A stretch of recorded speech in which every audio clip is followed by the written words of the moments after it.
This Week in Startups is brought to you by ZipRecruiter, your one-stop solution for all of your hiring needs.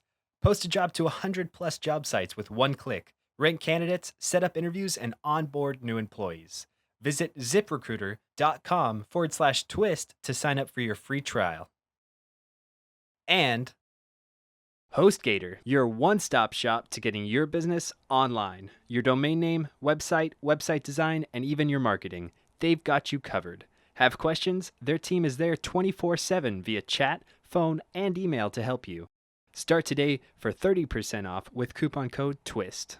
That's what it's all about, man. They said money is the root of all evil. What? Funny how it feeds my people. We ain't gonna live like equals until we get the money, spend the money, and defeat you.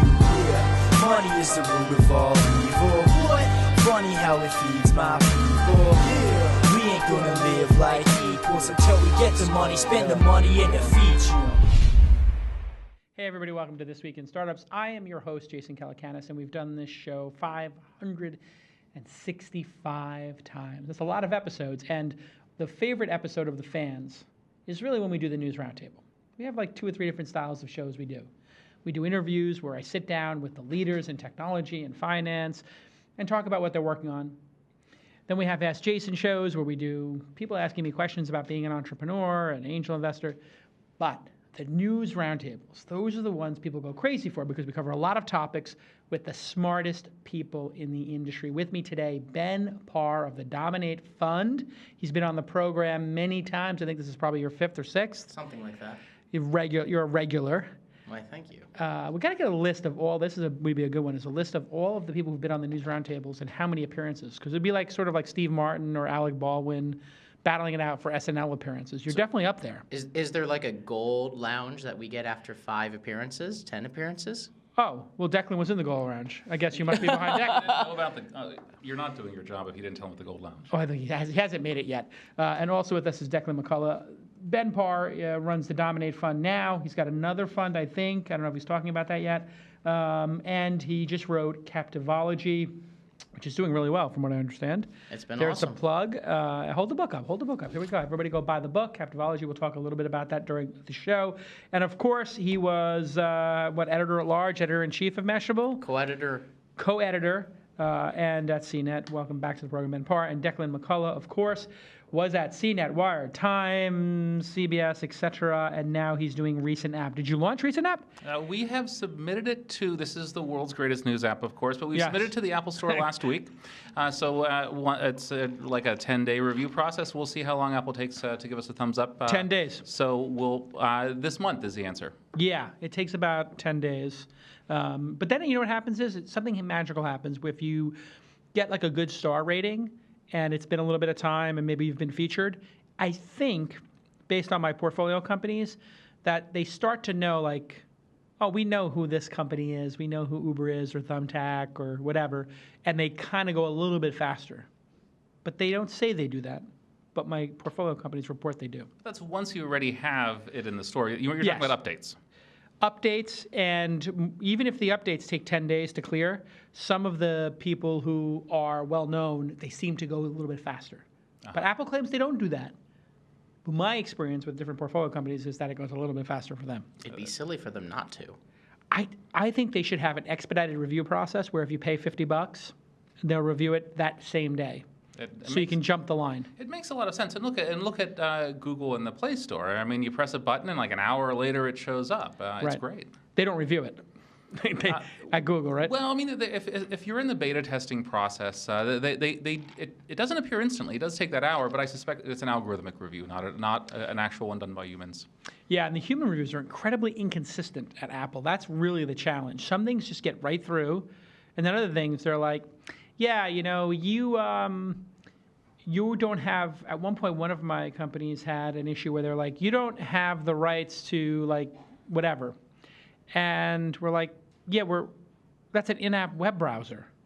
Like we're not claiming that we're the New York Times. You can link to anything. Like we have adult content. It's like we don't have adult content. It's like, oh, but you're linking to a web page that had adult content. It's like, it's an in-app browser. They're on the open web, right? But because you opened it through an app, the person just, I guess they're conservative, some of them, and they just check off because they happen to open it and saw something adult related. Very inconsistent. Super inconsistent. But I guess that's why the App Store, you can feel a little bit more comfortable as a parent when you send your kids to the App Store. Slightly more comfortable. Yeah, I mean, there's not that kind of a process in Android, so two different methods. Yeah. Well, actually, you're right. It had not historically, but in the last month or two, Google has required all new apps entering the App Store to be rated for all these. It's very similar to iOS. So there's maturity, whether it's violent content and so on. So they're converging in that way. Yeah, one was loosey-goosey, and now one's becoming a little more open. Because now on the Apple App Store, they do allow other browsers, and they didn't used to allow other browsers. They're allowing password managers. I think you can use LastPass and 1Password, which they didn't allow previously. So it seems like it's probably a good thesis that they are converging. What do you guys think of, before we get to the formal news process here, of the ad blocking in Safari? So in the new iOS 9, I believe, they're going to have the ability to turn off ads and targeting and all this stuff in mobile Safari. Have you guys been up on this? Oh, yeah. That one's fascinating because it doesn't affect Apple at all. None of its revenue comes through the advertising. It is clearly, will hurt Google, which its main source of revenue is that mobile and online advertising. Yeah. And, it does serve the customer in the sense that as a customer, as a user, I want ads blocked. Just that's what I do. That's what a lot of people I know want. And I like that it's offering that. I can't say that Google or Yahoo will like that, but Apple doesn't have to give a shit about that. That's right. They don't make any money off that. It's good for them competitively. Oh, it is a little bit of a screw you to Google. On the other hand, if you're using a Google browser, if you're using Chrome, if you're using Google Now, if you're using other Google services like Gmail, then you're not. Then any changes that Apple makes to Safari doesn't really affect you. But the majority of people on iOS still use Safari. I mean, I use Chrome on my iOS device, but most people use Safari, and it will have, theoretically, potentially, a huge effect on revenue. It could possibly. I think it's a very interesting, aggressive move against Google, and it seems like Apple is taking the long revenge game. Because you remember, of course, Eric Schmidt was on the board of Apple, and Steve Jobs felt very much that he was double-crossed and they stole from him his ideas, bought Android, and came at him. They kicked Eric Schmidt off the board because of this, or he left because of it, whichever. And Steve Jobs really wanted revenge. And Tim doesn't seem like a revenge-seeking individual, but it does seem like these behaviors of, oh my God, we want to protect people's privacy, we want to not track you. All tracking will occur on the device, not in a cloud. It's a distinctly different approach, don't you think, Declan? Well, I mean, if I think that some of Apple's commitment to privacy can probably be overstated. It's a lot of it is screw you, Google, but it's also, I mean, anytime I'm using my iPhone nowadays, it's sign into iCloud this or give us your information for just Apple that I think the companies are converging even in that way. They're not. Google's not going to be a hardware maker, but in terms of trying to get everyone to use your cloud services to compete with Gmail, yeah, definitely. They're definitely adding the cloud services, but they're being very specific about we're not going to ever sell your information to advertisers. And they still have this iAds product, which I don't even know why. Google doesn't sell your information to advertisers either. They sort of do. No, I mean, if you want to advertise to 36-year-old guys with some 5-year-old kids, then you it doesn't matter can whether advertise they to them. do or don't. It only matters what the perception is. But true, Well, but it has to matter at some level. here's the other thing. But if you can advertise to the 35-year-old males who have diabetes, you can cookie them and then know for all time that they are, 35-year-old males with diabetes. And I guess that's what Apple's trying to unwind is they never give you the ability to target the users that granularly, which then preempts your ability to target them with a cookie or their IP address. Google doesn't have that would be a protected medical condition. Google doesn't even use that. But I take your point. Yeah, I mean the other thing that's interesting is you can basically know that somebody came to an article that had the keyword diabetes on it. I mean it's like if you're reading it, we're going to pretty safe to assume that you or somebody you know is affected by it. It's pretty interesting. But let's talk a little bit about the future of Twitter and Facebook vis-a-vis all this video stuff. Hank Green came out. He is a YouTube original talent. He's a pretty talented cat. He's got about 30 people working for him. And he created VidCon, which is quite an amazing event, I have to say. I went to VidCon 2 years ago. I was super impressed. I spoke at it. It was super impressive, like seeing 1,000 15-year-old, 14-year-old teeny boppers like lining up for iJustine, lining up for, all these different YouTube stars. But he is very upset. He wrote a piece about Facebook is lying, cheating, and stealing. I mean, pretty harsh words. That they are stealing videos. They're lying about the number of views they have because they're counting pre-rolls. Of course, he is funded by YouTube. And so I wonder why he, it's no wonder why he's targeting Facebook. I mean, he's on essentially the YouTube payroll. But what are your thoughts on Facebook's recent competition in video? I still don't take it I don't think they're taking it fully seriously quite yet. Like, are there a whole bunch of views? Yes. And I think everything Hank says is frankly true. If you take a video, and I've done this before, I have videos that are uploaded of my speeches on YouTube, and then instead of just posting those on Facebook, I take them and I download them and I re-upload them because you just get significantly better engagement. So explain this issue. If you upload the videos natively to Facebook, the claim is you're going to get massive engagement. It's not the claim. It is what it is. It is 30%, if not more, sometimes in terms of. Yeah, he said 4x in a study. It's a lot.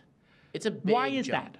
Because you have to hit the play button and you don't have that. Facebook algorithm. They just pure and simple favor their own. And they want to decrease the amount of people putting YouTube videos versus Facebook videos, and they have that power, and they're using that power to strong arm their way in.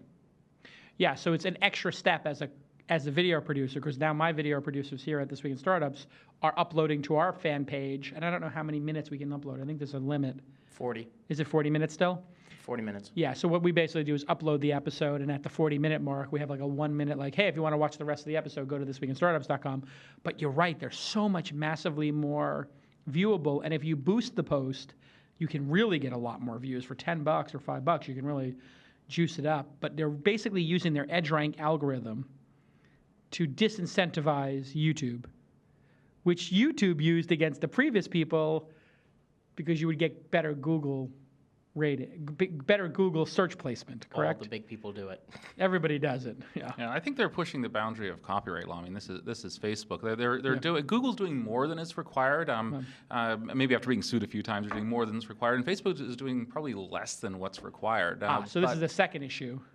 This is different. I mean, I think what Hank Green wrote is correct, but I wouldn't be surprised if some copyright holders get together and say we're going to do a class action against Facebook, but that might take 5 years to play out.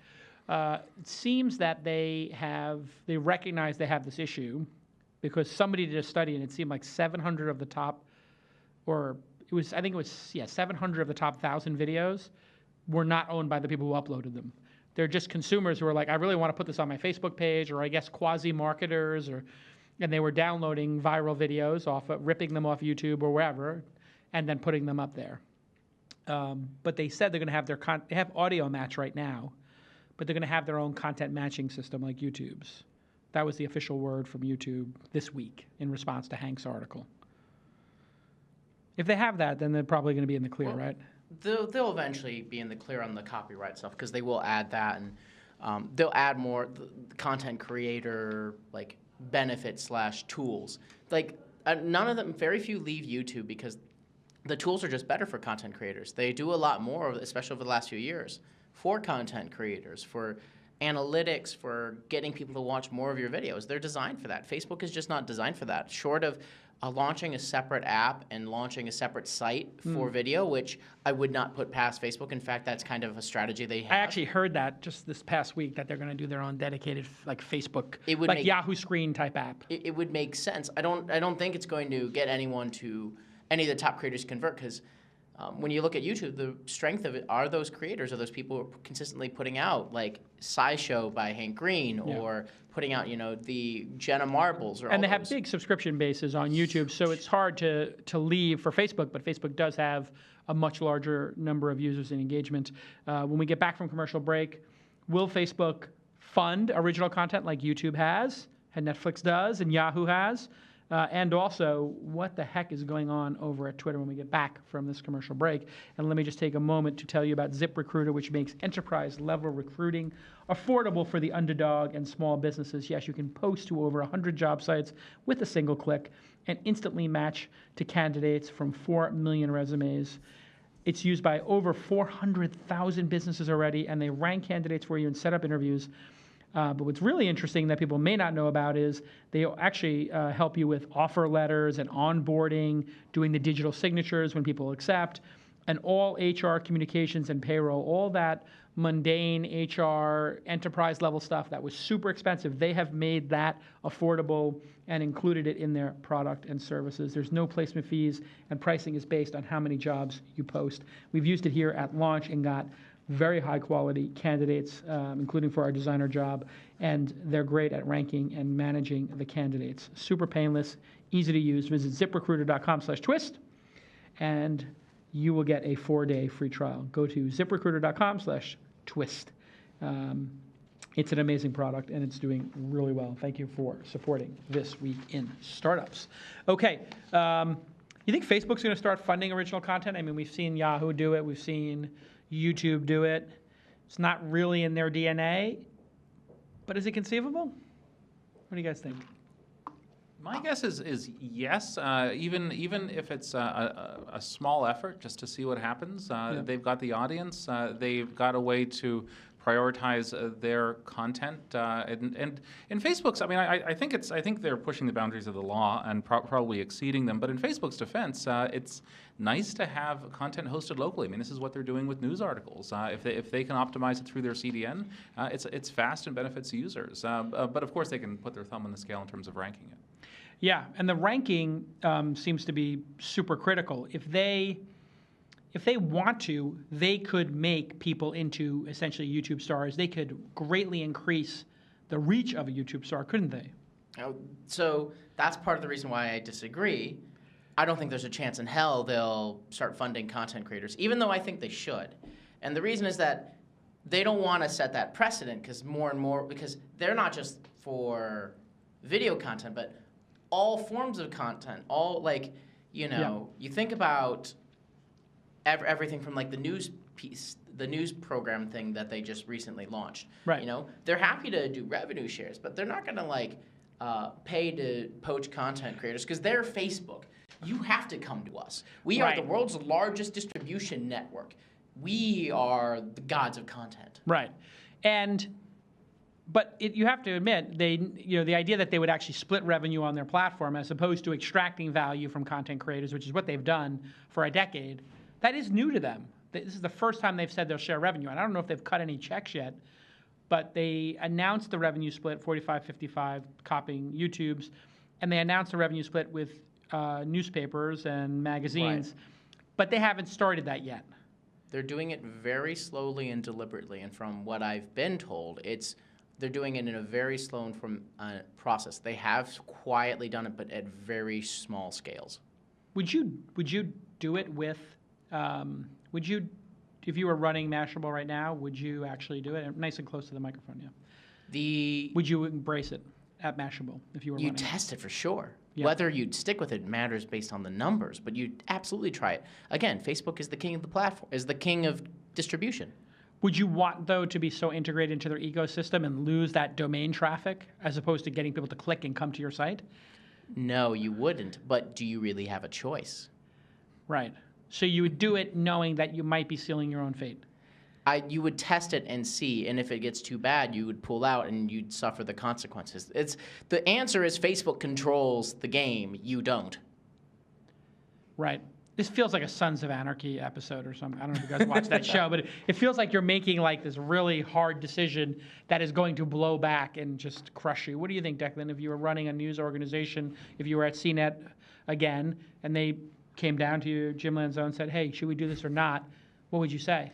What would your approach be? I think I'm going to have to agree with Ben, at least to the extent that you're going to have to test it. The problem is that you're then turning over your fate to an entity that is not aligned with you necessarily. I mean, I'm not saying they're hostile, but they change their algorithm, and then all of a sudden you don't have that relationship with your users anymore. Look at it from Facebook's perspective. It's kind of like what I'm doing with Recent, my AI news app. There's not one news organization, even Mashable, even CNET, that has all the best stuff. So I want to look at everything in the universe of news and recommend it to my users. And Facebook kind of wants to do the same thing, and it's in a different way. If a news site becomes better, we're going to start recommending that. I'm going to do it, and Facebook's going to do it, and then all these sites that invested in my platform might get ranked a little lower. So the people who were gaming Facebook, like Upworthy, et cetera, I guess BuzzFeed, gaming or just optimizing, does this end the gaming and the optimization game where people are trying to get the clicks because you're hosted on there, or does it exacerbate it? Exacerbate it. You're still figuring out what the best title to go the most viral on Facebook. There's no difference in terms of you got to still write that. It's those first 2 paragraphs or that first 2 lines and that title and that image, because those are what show up. And no matter what, the more early clicks, the more this and that, the more you grow. You live and die by the algorithm. What was the recent acquisition? Viral Nova got acquired for, Daily Mail bought it. Well, was it Daily Mail? Yeah. I think so, yeah. There was one, and then there was one bought by the former Maker Studio CEO's firm. Ah, yeah. And he went and acquired one of those, and they're all getting acquired because their growth is done. They're no longer going up. The only one that survived all that was BuzzFeed. Right. Interesting. So tell us about your new app. I pulled it up here on my screen. I know you've been talking about it for a bit, and so it looks a little bit familiar. Obviously, I'm in the news business with Inside, and then Circa, I was an investor, and that shut down. Is this similar to Inside, similar to Circa, Flipboard? What is Recent about? And you can check it out, by the way, at Recent App. What is the URL? The Twitter, it's a Recent app on Twitter and recent.io if you're going via the domain name system. I think of it as kind of your news customized right now. We sift through thousands of news articles every hour and pick the best ones just for you. It's tailored. It's designed for kind of news snacking. If you have 1 or 2 minutes, tap the icon and see what's going on. It's very simple. It's very easy to use. We spent years of man and woman hours. My co-founder's a woman and a much better Android engineer than I am. I can talk at length about machine learning and statistical analysis and training and models, but users don't care about that. They care that it's fast and easy, and iOS and Android. So that's what we're doing, and we'll be launching this month. So when you say machine learning, that you look at what people are. Nuzzle uses your social graph to tell you what to look at. You're using the same similar signals what your friends are, or are you doing what I click on? More the third. We actually started with a social graph. The code's still there. We could, I guess, enable it again. But link with Twitter, link with Facebook, and then we'll start doing recommendations. And we found out that it didn't work. It was noisy. People would link to PDFs. What do you do with a PDF? It's really difficult to parse. Also, people might just want to read trashy celebrity news, but they're going to tweet about important political stuff. So there's a disconnect between what you really care about and versus what your public persona. So we found out that if you just with a quick 3 or 4 screen embark process, initial sign up process, and then just by looking at your actions inside the app, what you bookmark and share and what you click on or tap on, we can do a really good job. We don't actually need to look at your social graph, and this is great because you can use it anonymously. We don't ask for your email. We don't. So it just looks at your behavior. Just your behavior. Got it. It's fascinating. So you're rushing into the space after Circa dies. Why did Circa die, Ben? You were the co-founder. I was not a co-founder.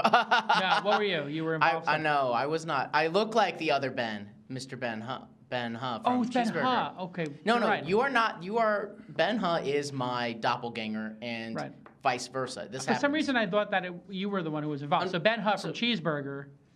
No, Ben Huh. Ican has Cheeseburger. Cheeseburger. Who just left. Which he left.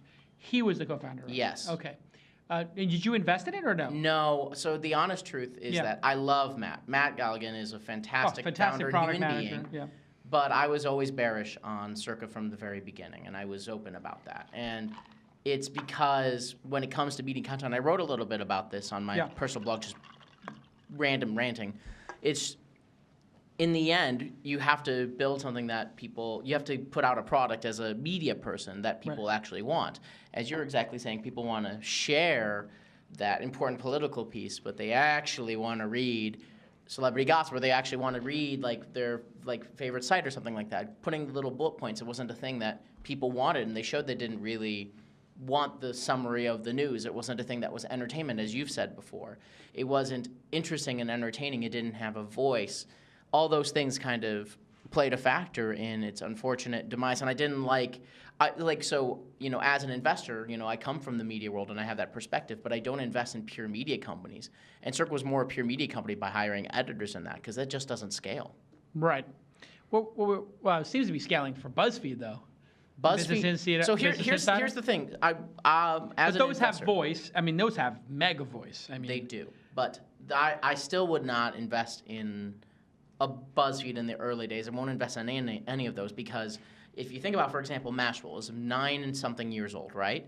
And is probably worth, low 9 digits or so.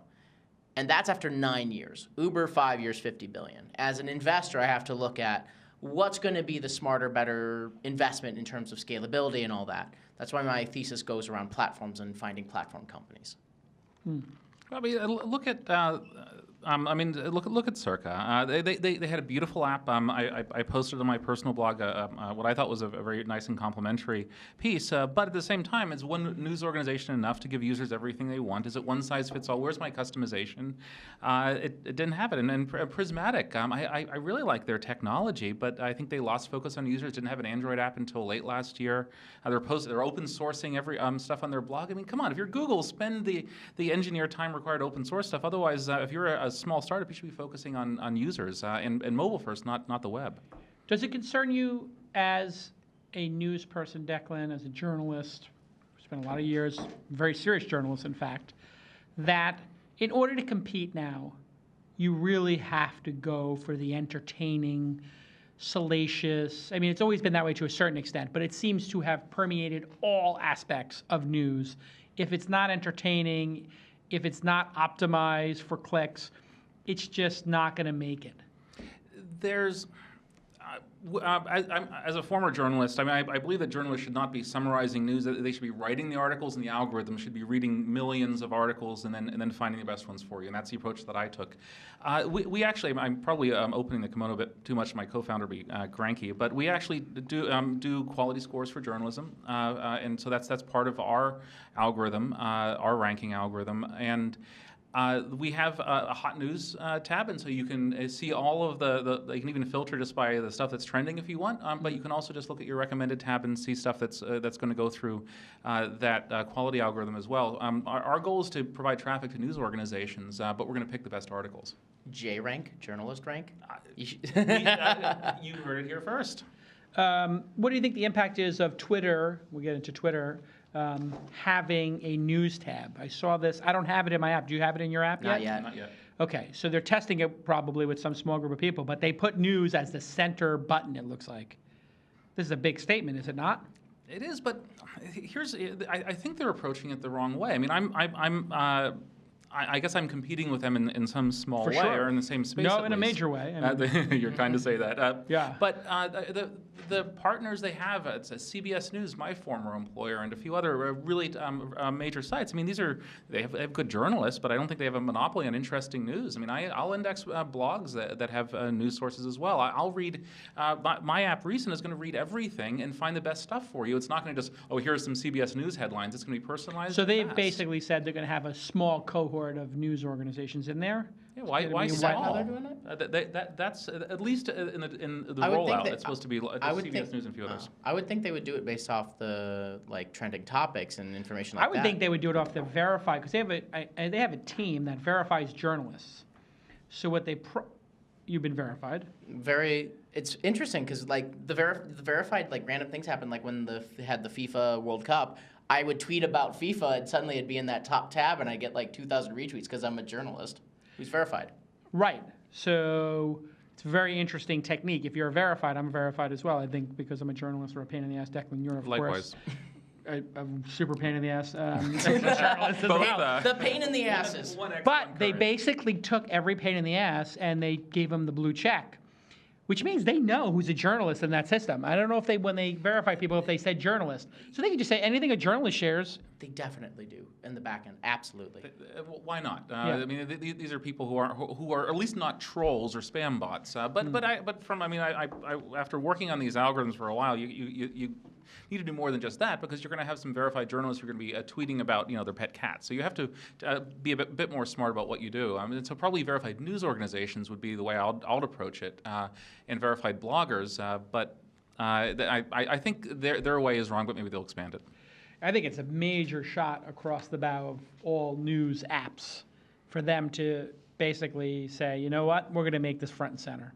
I saw it and I was like, oh wow, Inside.com, like the main Inside app, like, how does it compete against, and how does Flipboard compete against? Not just that, but like Snapchat. I think Snapchat Discover is probably a big impetus for this.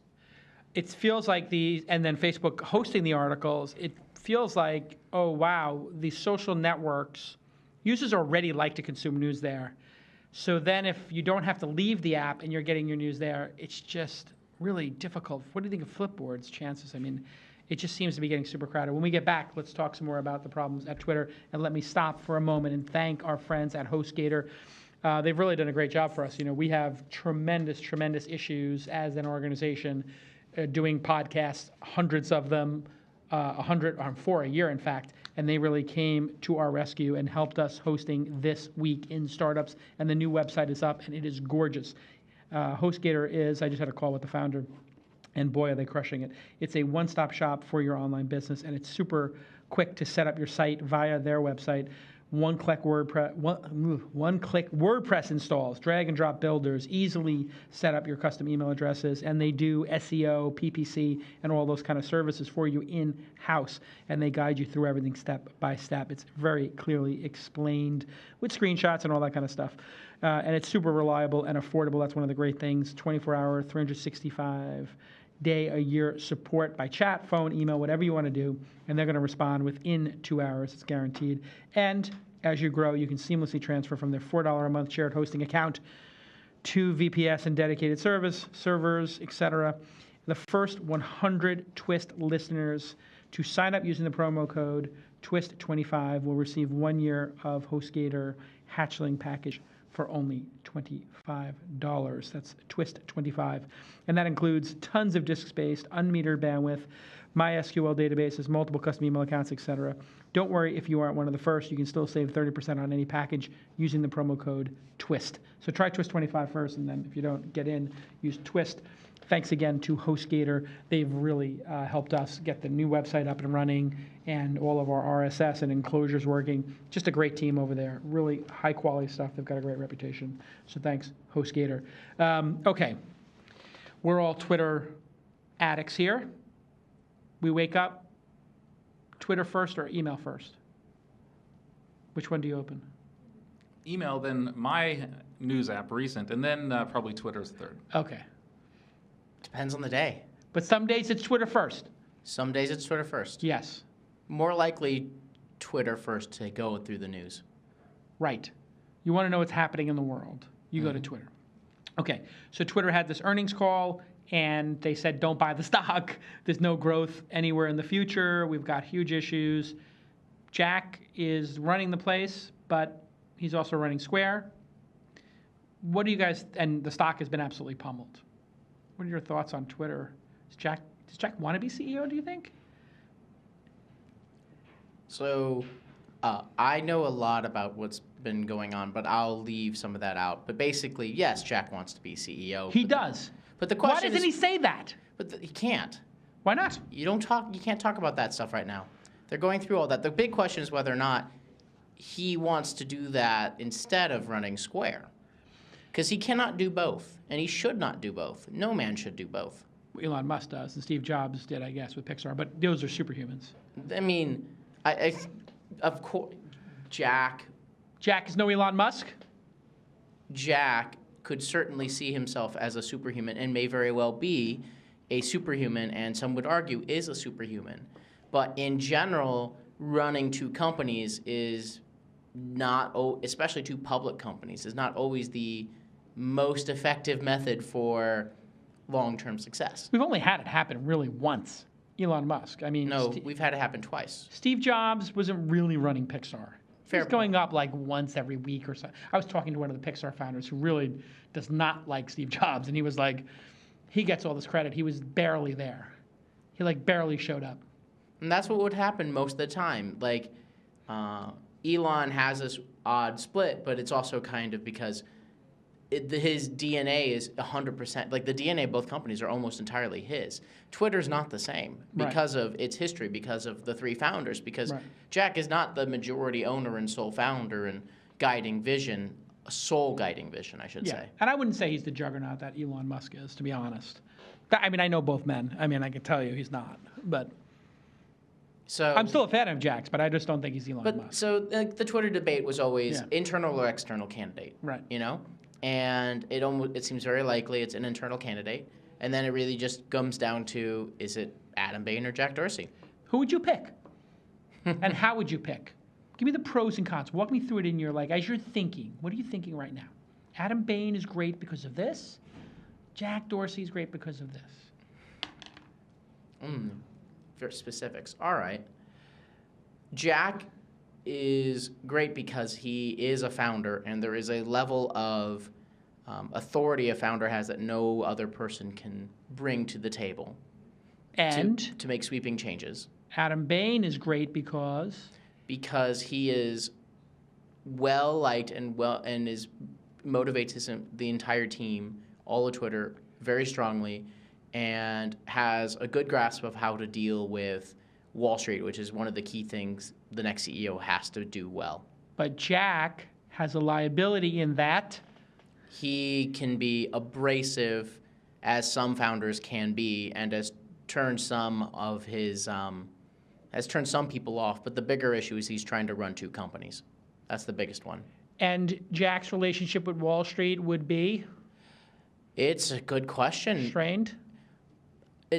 We don't know. Feels strained already. He does have some experience, now with the Disney board and helping and being a chairman of Twitter. So I think he has the credentials to deal with Hollywood, to deal with Wall Street. Yeah. The question is just a matter of, whether he'd be willing to give up Square to do that. If you were him, what would you do? Would you take Square or would you take Twitter? Because the board put that note out, and that, to me, that press release when the board said, hey, the next CEO has to be a dedicated CEO, was that not an absolute public message to Jack, like, pick one? Oh, yeah. Is that bizarre and that they have to do that? Yes. Yes, it is. So it's bizarre and dysfunctional. A little bit dysfunctional. So then who should he pick? Which company? This is Sophie's choice. If I were to send an email to Jack today... You say, Jack, you're sitting there with Jack. He says, Ben, what should I do? You're at the Battery. You guys are having a scotch. He says, I'm torn. I could toss a coin. What should I do? Square. Wow. Why? Because he is a combination of that is his company. Because that has still right now, at the moment, like it is, and they both have challenges, but it is a little bit of an easier job right now in the sense that there is more upside in the growth potential if things are done right. They've had issues, but there is higher potential. Right. And you don't have to deal with Wall Street looking over your back every single day and even when he is CEO and they IPO, he'll still have greater moral authority there than he'll ever be able to have at Twitter. Declan, is Twitter broken? I want to preface this by saying I know approximately 1% of Ben's knowledge of Twitter as a management, and Well, I'm going to talk about the product with you because you know product very well. I know a bit more, but go ahead. I think it's broken because there seems to be this narrative that Twitter is broken. They can't put out good product. And to me, it seems like the product is getting better and better. I enjoy the product. I don't have a problem with the product, but the product still yet does not grow. But they buy companies like Vine and Periscope, which are incredible products, incredibly well done. Do you think that their product is broken at Twitter? Is that the issue, or has Twitter just reached its natural audience? Yeah, I think it's more the second. My guess is that there's They may be afraid of breaking Twitter if they do some significant changes that could alienate their core existing audience. This is apropos of almost nothing, but there was a release of Apple IIgs system software yesterday or recently that made me think. I mean, this is the problem that Apple had. I mean, you had the Apple II line in the 1980s that was reached its kind of natural growth end, and so do you try to keep this alive, or do you try to do something different with the Mac and with a GUI interface? And they switched to the Mac, and we know what happened. Is Twitter at the same point? I mean, there's a limit of what you can do with 140 characters. Does it make sense to make some radical changes? A different algorithmically determined timeline with more than 140 characters. Explain that characters? to people, because this seems to be a big point of contention internally at Twitter and amongst the Twitterati. Should your feed represent exactly the chronological order of who you follow, or do you think it should be blended and an algorithm should decide what you see? My thinking is that Twitter should do what is going to make its users happy and grow its user base. And my guess is give people a choice. I mean, not everyone wants. They're obviously moving in this direction with while we were away, but not everyone wants to read through 1,000 tweets if you're offline for a day. I mean, you've got smart engineers. If I can do this with my co-founder and pick the best news of the day, Twitter with infinitely more resources can pick the best tweets just for you. I have no idea why they haven't added that tab already. It seems perfectly natural. I would best of tab and a live tab. I would risk breaking the product to do this, yes. Ben, would you risk breaking the product and just saying, you know what, we're not going to have a live feed anymore that's chronological order. You're just going to see a best of, like, it'll be real time, but we're going to start to decide which ones you see first at the top of your feed. Or have both. Why not have both? Well, because you give users too many choices, they don't make any choice at all. All right, well, which one's going to be the predominant? Let's assume they could bury one. One should and would be the default. And let's be clear. Because the Discover tab was sort of the best of tab at one point. They're about to break the product in a couple months. Really? Lightning is going to be a breaking of the product. Explain Lightning to people and how you think that will break the product. We don't even quite know. It is just, the only things we really know is it is a complete redoing of the product focused on making it appealing to the mass audience. What that exactly looks like and how it'll work, I have no clue. I have not seen it. It's something to do with topics. Right? I think topics play some big role. So if you open it up, you'll be able to switch between NBA, sports, golf, etc. So then it becomes sort of like Flipboard, maybe? It's hard to tell. But the reason why people go to Twitter is typically for live events and live conversations. Like, the Twitter is at its strongest when there's, like, on Thursday night, it's going to be at its strongest for the political debate, for Trump versus everyone. There'll be thousands. Is Trump participating? Yes, of course. Oh, he is. That's why everyone's going to watch it. It's going to be the highest rated first debate ever. And you know what's interesting is the entire dialogue about Trump and this whole thing is occurring on Twitter. I was on CNBC today trying to explain to people, like, the entire presidential election this year is going to take place on Twitter. And we're talking about Twitter being broken. It dramatically. I mean, we've got lots of other. We've got Facebook. TV still. TV. Well, of course, TV. But putting aside TV, right, which is the main one, the entire dialogue. What are the journalists, the candidates, their camps? Where are they going to go to check the reaction of the debates? Twitter. Where are they going to, connect and try to find people? Facebook and Twitter, right? Probably equally. Well, Facebook was probably going to be giving them information on what people are saying in the debates. They have that information. It's just they don't have a good method of showing it. But I'm sure they have some kind of back-end method for the candidates. It feels like the whole thing is like it seems to me like if the whole election, the last one was based upon like email and people, doing donations through the platform, like the Howard Dean, the meetup kind of thing. It feels like this is going to be the Twitter election. Can we get Trump on the show? I'd want to be here if we got Trump on the show. Count me in as well. Declan, you're into politics a whole bunch. What is the appeal of Trump, do you think, at this time? And how much of it is the optimization of Trump through Twitter? Because I was speaking to somebody who was speaking to somebody, and they said he's got a team that just knows how to nail the tweet and how to say something incredibly controversial that fits in a tweet. He's like a soundbite machine, a tweet machine. Well, What is the appeal of him? You can't have it both ways. You can't say, well, Twitter's relegated to a relatively small percentage of American voters, and Twitter's trying to increase that, versus Twitter's having a disproportionate effect in polls. I mean, I think you can't have it both ways. I don't think Twitter is certainly affecting what journalists might think, but not what Republican primary voters think. So my guess is that this is just old-fashioned politics. He's a populist. He could have run as a Democrat. You're going to have a combination of a lot of Republicans are not necessarily hardcore conservatives. They're going to be reading Milton Friedman. They're going to be populists, and you're also going to have a lot of reaction to the so-called rhinos, Republicans in name only, who are viewed as betraying core conservative principles. Or Jeb Bush might be a part of that. The rhinos. That's the first time I've ever heard of this. Oh, RINO. Yeah. Rhinos. So they're Republican in name only. Correct. So that means they're okay with gay people, gun control, and immigration. Is that right? Is that the rhinos?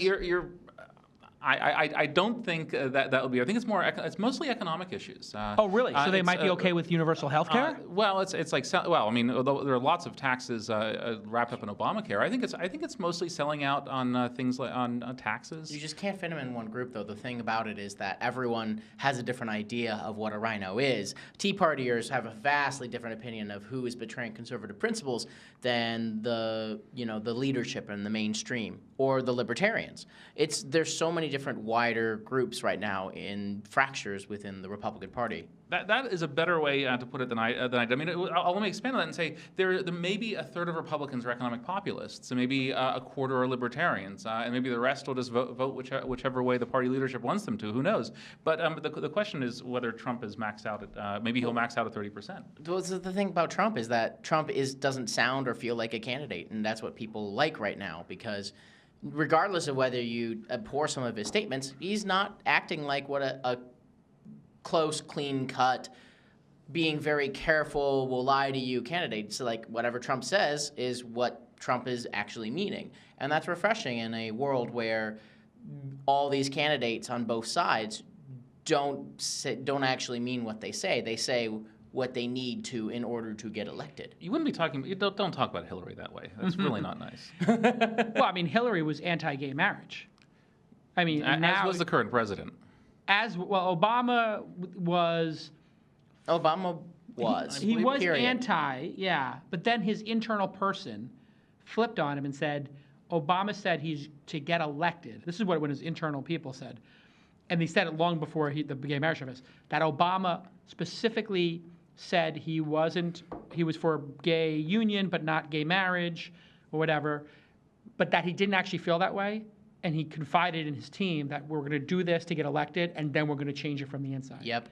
Which is exactly what somebody who's very close to him said to me was going to be his approach to marijuana and cannabis reform, which was not going to be a first-term issue, but second term, he's going to lean into that one too and start the decriminalization and stop busting people. So if you like the policy outcomes, if you're in favor of marriage equality or in favor of legalization of marijuana, this is good. The problem is what happens when a politician lies to you and then you don't like the outcome. You think you're getting X and you get not X instead. Like they're going to shut down Guantanamo Bay, stop the wars, and stop surveillance, and then they keep it. And yes. Every politician we're skeptical of them, rightly so.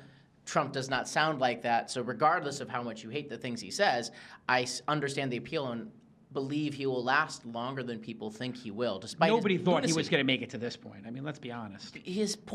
After insulting a war hero, that to me was up. the end. His poll numbers have gone up after the result. You're thinking like a journalist, and mainstream journalists kind of got together and decided, without ever communicating, it's not a conspiracy, that this was the end. It wasn't. I mean, I tweeted that. I'm like, this is a game over. You cannot. There's just some things. There's a line, and Americans are never going to allow somebody to attack a tortured war hero. You do not even come close to that line. Except they're letting it slide. How do you let it slide? More people are letting it slide, not less. Honestly, like a soldier should punch. I mean, I got to be careful because sometimes now that I have an audience, I got to be careful if I say, I'm not advocating violence, But honestly, if I was tortured and I was held captive, I would punch that guy in the face the second I saw him. And I would never advocate violence. But that's what I would do. If I had been in a POW camp and he said something like that to me, or he said that just period, man, I would punch him in the face. And I would never advocate violence towards anybody. Although I have to say, how is it that, we're going off massive tangent here, how is that Bill Cosby never got his ass kicked in all of this? I mean, if you look at the role of Twitter in spreading, keeping that story alive, I mean, pretty phenomenal as well. Massive news suppression and inherent sexism in our society. Yeah. Well, yeah, the world has changed in 20 years. Isn't it amazing? It feels like we're moving at a faster pace now of change than when we were younger. Like in the 80s and 90s, it didn't feel like things were changing all that much. I mean, the internet emerged and it was like, wow, this could change things. It now feels like all that change is just happening like in the last couple of years. Gay marriage, cannabis. I mean, will gun control be next? Can the will of the people make that move? No. The Supreme Court has ruled in both the Heller and McDonald cases that it's a core constitutional right. And what's more is that 26 state attorneys general signed an amicus brief siding with the pro-gun folks. And so if you... So we're done. Actually, so the point is, if you, even if it was a 5-4 vote, even if you flipped on that, then you'd get the states coming up with a constitutional amendment that would actually strengthen it. So the coastal elite would lose. What about smart gun technology and more regulation? That's not going to work either.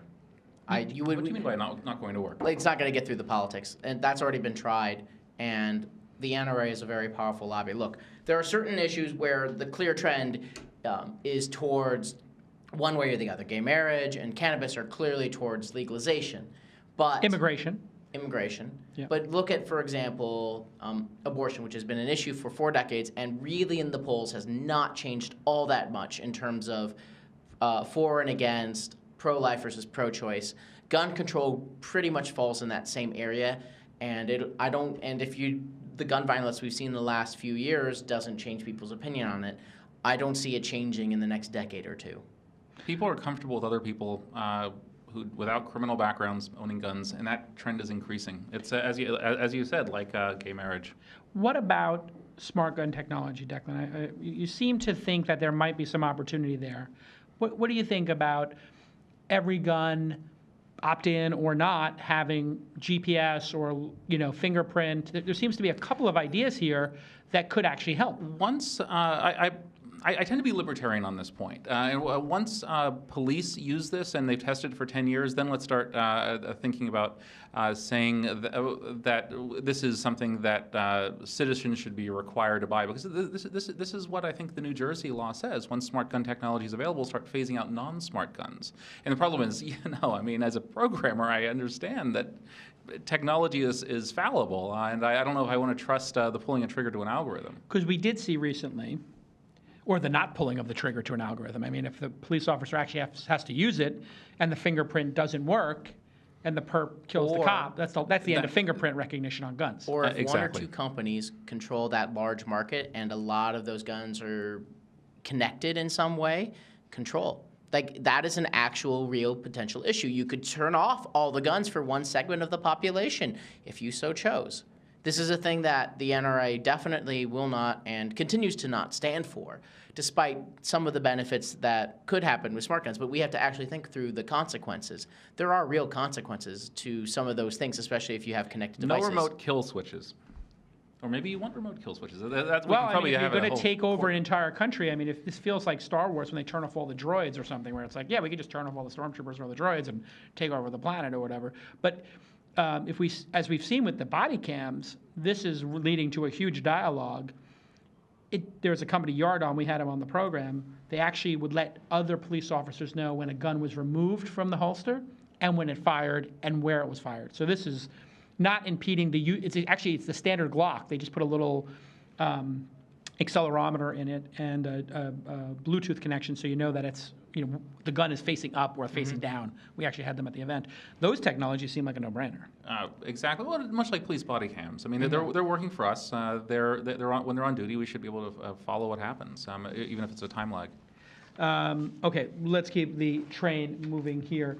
The U.S. is building a supercomputer, and I was asking on the Twitter if somebody could explain to me why is it that the government is going to put billions of dollars, I think it's a $3 billion expense, which doesn't seem like a large amount of money anyway. It's like, that sounds like, a half a day of the Iraq war. But why does the government have to pay for the building of a supercomputer when we have these incredible computing giants who have billions of dollars all over the place? Isn't there a market for supercomputers or not? Look, I mean, it's a silly idea. I hope you got I hope some people on Twitter, some engineers, were saying that as well. But this is the government picking winners and losers. It's industrial policy. It's a PR opportunity for politicians. You have some high-level officials stand up and say, "Yeah, we're going to build the best supercomputer," and then their successor actually defunds the project and uses it for something entirely different. It also, I mean, as an investor, you should care about this. It crowds out private investment. I mean, if the government's spending hundreds of millions or billions of dollars in this area, I mean, do you really want to compete against free in this area? No, you might do nanotech research instead. So it actually is not good for companies. That's the libertarian in you for sure coming out. On this issue, yeah. What do you think of this, Ben? So there is a lot of libertarian in me, but I will do a counter argument to this, which is government should do things that others cannot, or push boundaries that big companies will not until big companies get into it. NASA is the perfect example. Private companies were not capable nor had the money or resources to do space travel, and yet it was a very important thing to do into research. So it had to be publicly funded, and as a result, we have a lot of the technologies that we're sitting with today as a result of those programs. If you do a research program to build a great supercomputer for whatever reason and don't make it necessarily required for companies to use or such, you could push boundaries, you could create new technologies, and you could do things that other companies would not. That said, I don't know if it is the smartest use of resources and whether the government, given like the launch of Obamacare, is necessarily has the most talented engineering teams to build the most advanced supercomputer possible. Yeah, if you can't get the website up and running, this might be a bridge too far. I mean, why not actually just give a grant to universities to push computer science forward and open source the technology or whatever? I mean, it seems like there's a lot better ways than the government actually constructing the computer. This isn't basic research. This is applied research. So if you want to have the government fund basic research, that's a different conversation. But this is not that. Let's not do it. Yeah. All right, let's talk a little bit about the cyber attacks. I was speaking with a gentleman who, I'm not going to say his name, but he does game theory prediction. He's one of the foremost minds in this space. And I was talking to him about how should we respond to China cyber attacking America? What's the possible responses?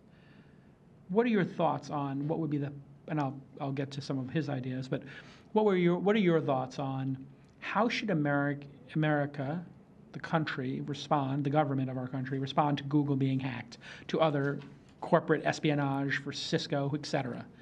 What is the proper response to cyber hacking? Is it dropping bombs? Look, we have to define our terms. Espionage. It's not like China sends a letter via diplomatic packet to the State Department saying, "Hey, guess what? We hacked you." Yeah. It's coming from an IP address in China. Lulz. or probably a hacked third-party server somewhere else, maybe in Europe, and you don't necessarily know what's behind it. And so that the first order of business has to be making sure that that particular nation-state actor is behind it, and then and only then, once you've confirmed that, which you may never be able to do, you can then move on to what the response should be. I mean, in reality, any website on the internet gets intrusion attempts probably a few times a minute. I mean, higher profile sites like yours probably have it 100 times a minute. Is that a hack attempt? All right, so let's say we can confirm through our network of spies, insiders, whatever it is, spooks. We know from our people on the ground in China, hey, the Chinese government authorized this group to specifically hack Google, Gmail, to get this information, and here's how they're using it. We got them dead to rights. And then what is the response? Are we hacking any Chinese? Is the NSA hacking any Chinese companies? Of course we are. Okay, then fast and hard as we can. Then let's just be careful, because if we're doing it and they're doing it, then, then, then, then, then, then, then, then, then, then, then, then, then, then, then, then, then, then my short answer is be very, very careful what you do. Yeah. Yeah. Then let's just be careful, because if we're doing it and they're doing it, then my short answer is be very, very careful what you do. Yeah. Then let's just be careful, because Okay, what are your thoughts? Proper response is a strongly worded statement condemning any hacking attempts. The unofficial is hacking really harder and better than them.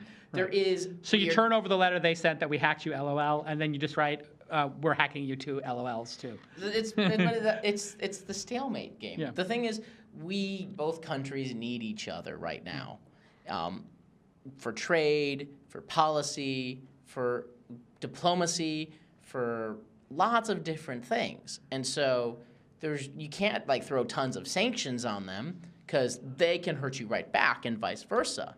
There's really not much you can do. It is walking on eggshells. Right.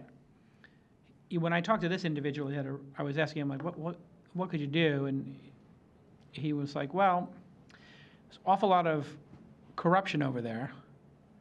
And if we were to point out who was corrupt in the government, that could be quite destabilizing. I was like, wow, that is some serious CIA, KGB, Stasi-like technique. If you started saying which cousins and brothers of political wives, daughters, etc., of political figures in China were also millionaires, billionaires, and what money they had in bank accounts around the world, which we know, you could destabilize a country. So then I said, well, what happens if China gets destabilized? It's like, we really don't want that. I was like, okay, so now we're back to stalemate. So, they might destabilize themselves on their own with the economic issues they've had with the market and the crazy shit that's been happening over there recently. Like, in the end, if the economy goes to shit for whatever reason, then there will be a changing of the guard on its own, however violent or non-violent it would be. But it is always more dangerous, and we've seen this over and over again throughout our history, always more dangerous to meddle in the internal affairs of other countries and try to change governments and things like that. Always leads to worse consequences than better. What do you think is the destabilizing event in China, Declan? If there is one, because it seems like this is a big topic, right? If I had to pick, it would be the property bubble. I mean, anytime you have random folks on the street talking to their hairdressers about how best to invest in property and take out loans on margin, then that's going to be it. I don't profess to be an expert, so maybe Ben has. What do you think, Ben? Any thoughts on it's economic. Yeah, it's economic, and you already see. I'm sure you've seen lots of Chinese millionaires and billionaires trying to find ways to take their money out of China. It's the number one. I think it's the number one use case of Bitcoin at this point. Yeah, like to invest in like funds in that because of that. Yeah. And like you can't blame them because these things happening. There will be some kind of economic reckoning at some point. Here's the other reckoning. Well, two reckonings. Do you know how many political disturbances defined as over 100 people protesting there were last year? I was asking the same sort of wonky intelligence superhumans about 80,000. This is happening all the time. There's all these religious groups, workers. The number of protests are increasing. 80,000. 80,000. There's literally 80,000 last year. Because you have to realize also the size of the country is huge, right? The number of cities, et cetera. So there's a lot of civil unrest, but it's very small. It's very contained. A lot of it has to do with religion and ethnicity. We just never hear about it over here, but I read about this stuff because I'm into Amnesty International and follow a bunch of different accounts. Second thing, every person over there, because of the air pollution, guess what the impact of air pollution is right now in terms of people over there? The equivalent of it would be here. The equivalent of the air pollution. I mean, it's horrific. You probably have a decades off of life expectancy. Yeah, it's going to be years off people's life expectancy. Right now, it's the equivalent of people having a pack of cigarettes a day or more. Every man, woman, and child, literally every child is smoking a pack of cigarettes a day. All of the rich people who live there, venture capitalists, non-U.S. people, citizens, are all trying to figure out their exit strategy to get out of there because of air quality. The air quality meters, the standard air quality meters, do not work. They all hit the particle count maximum now in the major cities. It's an absolute crisis right now. and they're putting more coal on than ever. So they keep talking about how much solar they're putting on, and a raw number, the solar's been incredible, but the amount of coal being put on is also incredible. They're basically choking their whole population to death. That's what I think is going to flip it. Civil unrest around these environmental issues. And we don't have a new energy source coming soon. If they could go full-on nuclear, I think we have 3 nuclear plants that we're in the process of green lighting in this country. We haven't had one since 73 or 74. Should have more. I think this has to be like the bridge to solar and to renewables, is we have to just get some nukes going because it's so much easier to deal with. It's cleaner. Like statistically, it's just cleaner. It's cleaner than coal. Absolutely. Clear. Actually, natural gas and shale also, like 400 times cleaner. So, okay, we'll close up on this. Hillary Clinton kicked off a little bit of an attack at the sharing economy workers, the gig economy. We'll leave company names out for now. But we all know the people who use the gig economy. We had HomeJoy shut down. We have Lyft, Uber, and a bunch of other people, Instacart, using gig workers. What did you think, Declan, of Hillary Clinton specifically bringing this up? Why did she bring this up? I mean, to be clear, Clinton did not mention Uber, but you can read behind her talk about sharing economy and workplace protections. That's a direct quote, the second one, to be pretty clear about what she's talking about. And my read is that it's not the smartest political move on her part. It was the calculus is probably labor unions, taxi unions hate Uber. Labor unions, taxi unions contribute to the Clinton campaign and endorsed her. And so let's do some favors for our unions. But most people don't belong to unions, and probably I bet more people use Uber every year than belong to unions. And so I don't think that's the best political move, and especially because Jeb Bush was able to respond shortly afterwards and say, hey, these companies are disrupting the old order. And he did a great job politically with that. He did. I'm not saying I'll vote for him, but I think he did a good job. And so if they're not careful... What did he do exactly? You were on the date with him. That's true. He did reply. How was the date? How was your date? I didn't actually go on a date with him, but he did reply to me on Twitter. I didn't want to bring it up because I don't want to be like tooting my own horn here. But no, we want to hear it. Well, I thought it was pretty. You had a Twitter exchange as well. We had a Twitter exchange with him, yeah. Okay. Well, then we went and got coffee, but but I'm not supposed to talk about it. Okay, whatever. So we got coffee. No, I didn't get coffee with Jeb Bush yet, but I'm going to actually. So basically, what happened was I wake up in the morning and I'm looking at the Twitter, and he says, "Wow, what a great city this is! I'm on my way from Uber to Thumbtack to some other company." And I said, based on you mentioning two of the 3 companies you're visiting being portfolio companies of mine, and I'm an investor in them, if you visit 3 more, you'll get my vote. You know, and he replied back to me immediately, "Tell me other great companies, let's do it." So then I did a phony tweet that said, you know, Jeb Bush and I will be at the Battery, and then we're going to Fraiche ice cream, and then we're going to meet Sokka and have some truffles, special truffles in the park. People were asking me, like, Ben, are you at the Battery with Jeb and things like that? I'm like, well, this is the problem with people don't know that all I do is bust chops and make jokes. So sometimes actually, this is what my life has become. I'm actually credible. So when I joke, this is a problem for me because I'm constantly joking, and now I have credibility. It was like when I made the iPad joke. I mean, just people don't know I'm joking. I remember that one. I think we paid It was attention so to that as obvious well, it was a yes. joke, was it not? It was obvious to you guys when I said this thing has got like a DVR in it and front and back cameras and all this stuff. It was obvious to everybody. It wasn't. I think my friend Matt Schlicht tried to perpetrate it just because he's also a jokester. I got to stop joking. Take myself seriously. But anyway, this Jeb is actually courting Silicon Valley now. Well, I mean, Republicans have always tried, but you have a lot of economic libertarians in Silicon Valley, especially in the engineering ranks. But you also, but Republicans have on social issues, people aren't going to vote for them. George W. Bush in 2000 did a pretty good job of going around raising money. Not so much a few years later.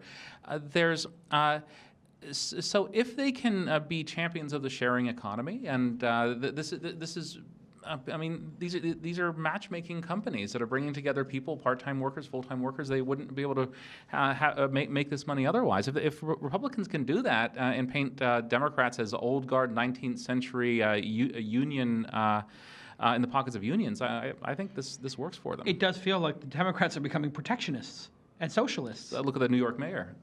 Crazy. It's like, we're going to stop progress. Everyone in New York I talked to. He folded, huh? Everyone in New York long. I talked to, preferred, preferred Bloomberg over what they have right now for whatever reason, positive or negative. Yeah.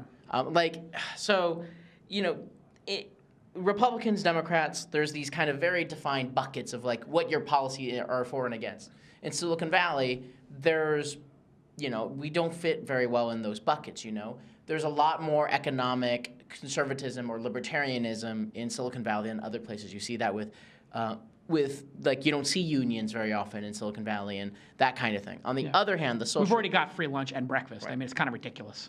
But the social issues just, the Republicans are usually just disqualified on the front of it for their opposition to gay marriage and cannabis alone. For me, for example, I find, gay rights is a fundamental human right to me. Yeah, and ditto. Denying somebody a fundamental human right, I can't support someone who denies somebody their fundamental human right. It's evil. Even if and when I agree with them more on lots of certain economic issues. Yeah, it's just a non-starter. Exactly. And that's why Silicon Valley remains more democratic. If the Republicans would realize they're being fucking morons and on the wrong side of history, there could be a change. But right now, And then you have the libertarians who say, pox on both parties. They're both pro-war. All the major party candidates for the last few decades ran against gay marriage. There's not really that much of a difference. But Jed seems to be the new centrist, I guess is the word, in that he's for immigration reform. He's pro-gay marriage? He's not pro-gay marriage, but he's far less extreme than others. Like Scott Walker is on the far end of let's do constitutional amendments. Jeb Bush is like, the decision has been made, let's move on with life. Right, which is the wink and the nod of like, I'm for it. I just don't want to say it that loudly. Just, I listen to Mike Huckabee and some of the things he says is like, just want to pull my hair out talking about what was the Jews in the oven argument that he just made recently? Remember that quote? It was not the best form to quote but yeah, you're not going to get me defending Huckabee. I think you're going to just want to leave the Holocaust references and comparisons out unless you're actually talking about the actual Holocaust. Or another actual Holocaust, right? Like it's a real actual genocide. An actual genocide. You can compare genocides, but you probably don't want to compare genocides to anything else. Mm-hmm. It's sort of... Yeah. And this is the problem right now. We've gotten a lot of politics in this, so might as well just jump all in. This is the problem right now for the Republican Party. Their pro is that they have a lot of the role in the state houses, and they have in the distribution. And I was reading about this. They will probably control most of Congress and most of the state houses for a long time because of the distribution of Republicans versus Democrats. Democrats are centered around cities more and more so, which leaves them vulnerable in lots of other areas and rural areas of the country. But on presidential elections, it's more and more the trend is going to be Democrats will win. I gotta run for president. I could literally Are you 35 or older? I am 35. I'm 44. No, I have to say it's so obvious to me how you could win this all is to just be 100% pro entrepreneurship, 100% pro innovation, and then we're going to out innovate the world on all fronts. And your personal life is your personal life, and all those issues will be decided on a state by state issue, with the exception of human rights. So guns, you can do on a state by state issue, and that's it. And abortion can be. Yeah. See, I kind of feel abortion, I would be okay with abortion being a state-by-state issue, actually. And it's not because I'm not pro-choice, I am pro-choice, but I kind of feel like the divisiveness of abortion, and it is a very difficult subject because none of us want to see late-term abortions. I mean, I don't think anybody in their right mind could ever say, who's ever felt their wife's stomach, say something is not alive in there at month 6, 7, 8, 9. There's a life in there for sure. And so nobody really wants to see abortions occur, but we all think it should be a right at, for some period of time, and then we just debate the number of weeks. So You're talking about this is a heated issue and is going like you. So here's my solution. It's a massively heated issue that we're not going to actually resolve, and there are bigger issues for our country to deal with. Therefore, it's going to be a state-by-state issue. If you want to live in the state and your state says we're going to do first trimester, not second trimester, month 3, month 4, no abortions, whatever, you can go to the state next to you. But let's take this off the docket for now. What if you don't have the capability to move to a different state? Then you have private organizations like Planned Parenthood that will pick you up in an Uber or in a bus You have a or lot Lyft. of postal billionaires who will do this. I mean, Jason, I think Jason has the right idea in general. I mean, this is the exit idea because you have these social issues and like abortion, which is the Supreme Court's not going to flip on this, and gun control, they're not going to flip on that. At least if Scalia stays alive. Issue. But it's used by politicians on both sides. They're going to take our guns or they're going to shoot our children to distract from more important issues like actually economic ones and entrepreneurship. It's not too late to run. I'll use Captivology on it. I'll give you $5, maybe like $10. All right, listen, this has been a great show. And listen, I think the politics discussion is very important because politics is running into the products and services and the innovations that are being made here. It always has. But this is not like 10 years ago when websites were being built. The companies being built today are not like informational websites or you can buy yourself a book. I mean, this is impacting every aspect of our lives. We're being intermediated by these different services. And politics is playing a huge role. I mean, whoever wins Silicon Valley, I think, in this election, I think Silicon Valley and technology entrepreneurship is going to become eventually the swing vote. I don't know if it's this election or the next one, but I think the South and religion and immigration, I think these will become the secondary issues to innovation and entrepreneurship jobs. And jobs has always been kind of important, but this will represent it. Let me thank Declan McCullough, and he has a new website that I want all of you to check out. And I got a big announcement coming right after this, too. Recent App. Everybody check out Recent App on Twitter. It's in the App Store momentarily. He's waiting to get approved. So to my friends at Apple, get on it, please. Check out Recent App on Twitter. Please follow it, and we're looking forward to seeing it, Declan. Everybody can follow Declan on the Twitter, Declan M, Declan M. And Ben Parr, of course. You've fully invested the Dominate Fund. That's fully invested. That's fully invested. Okay, and then you've got Captivology. How is it going? Captivology's been going great. Great. Just way too many airplanes over the last few months. And then a few announcements over the next few months. Really? So you got some stuff coming up. The book tour is exhausting. Very exhausting. Like, I'm doing my book now. You are? I decided to do it. So I have like the world's greatest agent. I've like literally had many offers, and I just finally decided I know what book I'm going to write. Do you have and a I'm title? writing. Yeah, I can't say it right now. It's like in the process of being sold. Well, I've had like many offers. Which we should talk off air about all that fun stuff. I know so much about the industry now.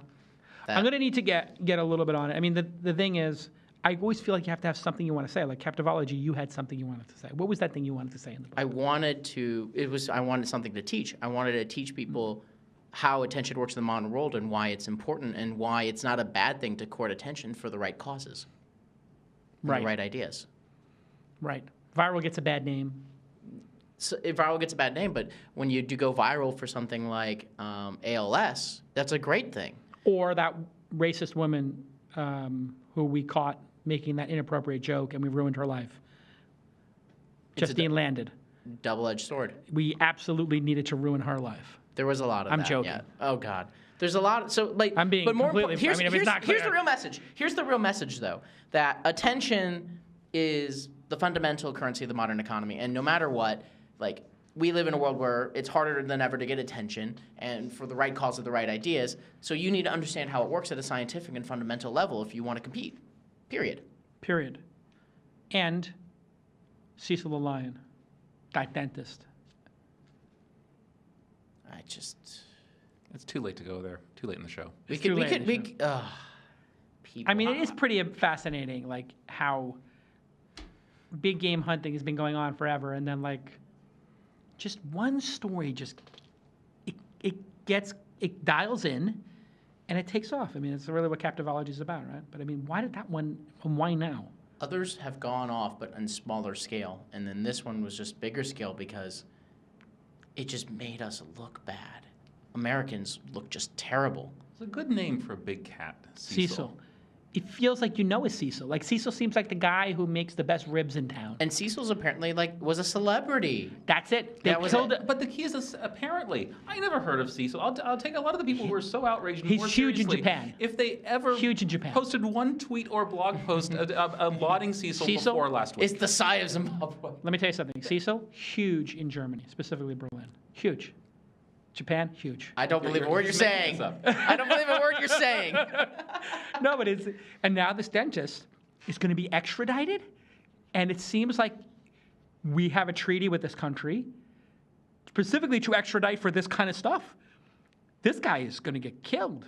We're going to kill this guy.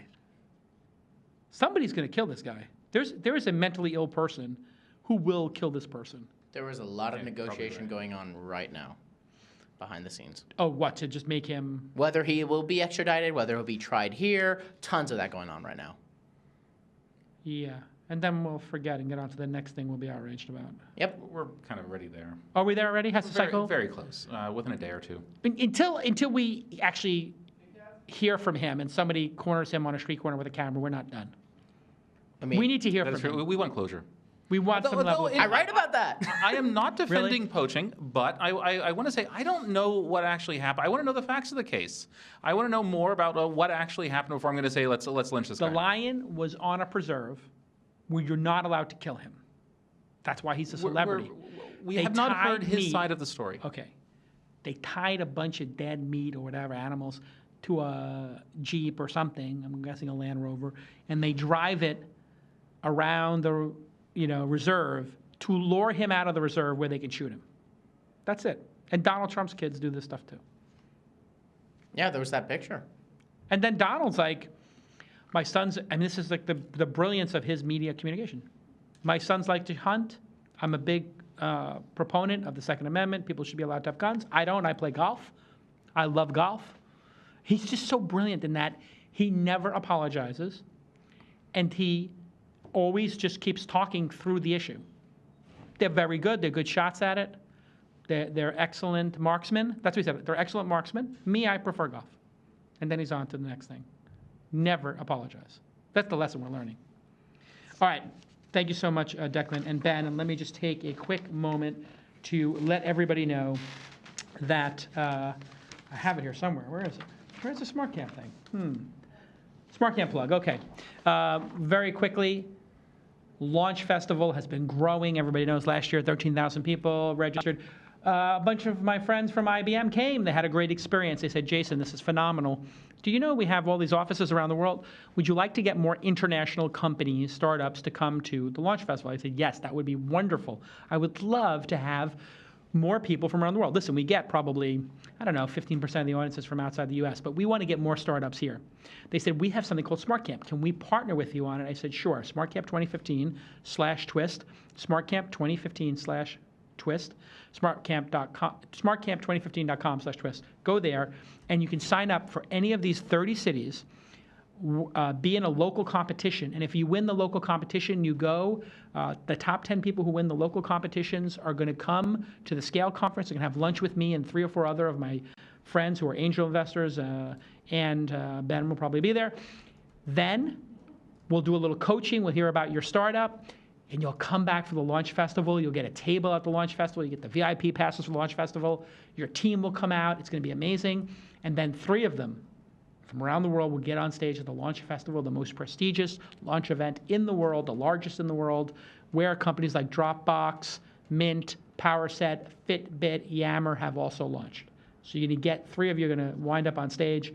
Thanks so much to my friends at IBM for partnering with us on this. The biggest thing I've ever done with a partner, and we've have some of the most legendary partners in the world as part of the Launch Festival, and this is as big as it gets. So go check out smartcamp2015.com/twist and get involved. If you know local companies in those cities, you'll see a list of cities there. Please encourage them to come to the local event. The local IBM folks are going to pick the best of. They're going to go to the regionals. We'll go up to the finals. It's going to be amazing. All right, listen, great show. Thank you, Jackie, Bryce, Ashley, John, Kevin, Jake, Jackie, Luke, Matt, everybody, inside team, Adam, Andrew. And follow the show at TWI Startups, and you can follow me at Jason on Twitter, the First Name Club, of course. All right, we'll see you next time. Bye-bye.